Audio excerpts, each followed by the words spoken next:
Want to study in Germany? Then Excella is the best option. Admissions with scholarships available. Call 9881 96666.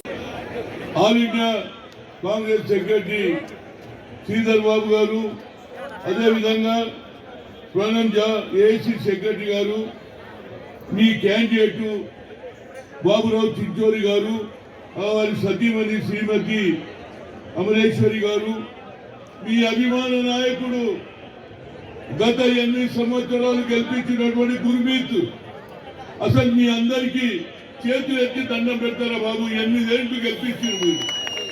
ఎందుకంటే బడుగు బలైన వర్గాల గురించి ఆలోచన చేసే ఏకైక నాయకుడు, అంబేద్కర్ ఆలోచనను ఇంప్లిమెంట్ చేసిన ఏకైక వ్యక్తి.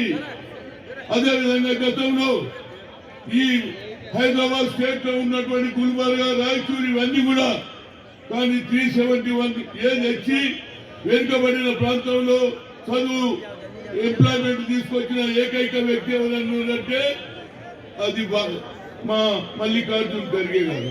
అంతటితో ఆగలే, ఎన్నిసార్లు గెలిపించారు. ఆ తర్వాత ఇది జనరల్ అయితే సీతాపూర్ నుంచి ఒకసారి గెలిచాడు, ఆ తర్వాత 2 సార్లు పార్లమెంట్ లో గెలిచాడు. అదేవిధంగా పార్లమెంట్ లీడర్ గా, అదేవిధంగా ఆ తర్వాత రాజ్యసభ లీడర్ గా ఇవాళ మా సోనియా గాంధీ, రాహుల్ గాంధీ దయ వల్ల ఆమె ఆలోచన పేదరికంలో వచ్చిన వ్యక్తి, బడుగు బలైన వర్గాల గురించి ఆలోచన చేసే వ్యక్తి ఈయనను చెయ్యాలని గతంలో దక్షిణ ప్రాంతం నుంచి ఏకైక నాయకుడు దామోదరం సంజీవయ్య ఎస్సీ నుంచి వచ్చి ఆ తర్వాత మా మల్లికార్జున్ గారు రావడం అంటే ఆ నాయకులలో ఇందిరాగాంధీ తర్వాత సోనియా గాంధీకి బడుగు బలైన వర్గాల మీద ఎలాంటి ఆలోచన దీంతో అర్థం చేసుకోండి. పార్లమెంట్ లో మాట్లాడుతుంటే మల్లికార్జున్ మాట్లాడుతూ ఉంటే జవాబు చెప్పలేకపోతున్నాడు నరేంద్ర మోడీ. అంతేకాదు మా రాహుల్ గాంధీ కన్యాకుమారి నుంచి కశ్మీర్ వరకు పోతే భారతదేశంలో ఉన్నటువంటి ప్రాంతం తెలుసుకున్నాడు. 4000 కిలోమీటర్లు నడిచాడు. బడుగు బలైన వర్గాల పరిస్థితి ఏమిటి, 2 కోట్ల ఉద్యోగాలు ఇచ్చాడా అది తెలుసుకున్నాడు. ఈనాడు పెరిగిన ధర పెట్రోల్, డీజిల్, ఆఖరి గ్యాస్ కూడా పెంచడం జరిగింది.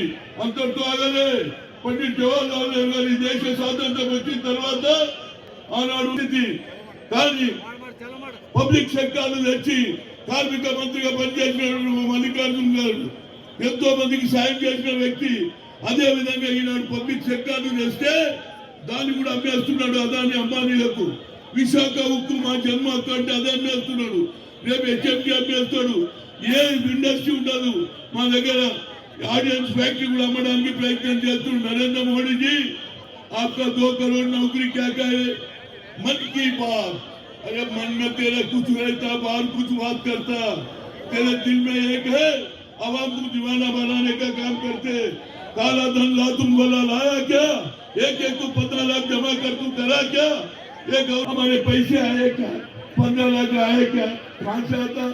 1.5 महीने बाद, 2 महीने बाद, 6 महीने के बाद डॉक्टर वो मैनेजर बोला अम्मा पैसे नहीं आता। अरे हिंदुस्तान का प्रधानमंत्री झूठ बोलता, वो झूठ बोलने के वास्ते ही आया, झूठ बोल के लोगों को गुमराह कर रहा। अब यहाँ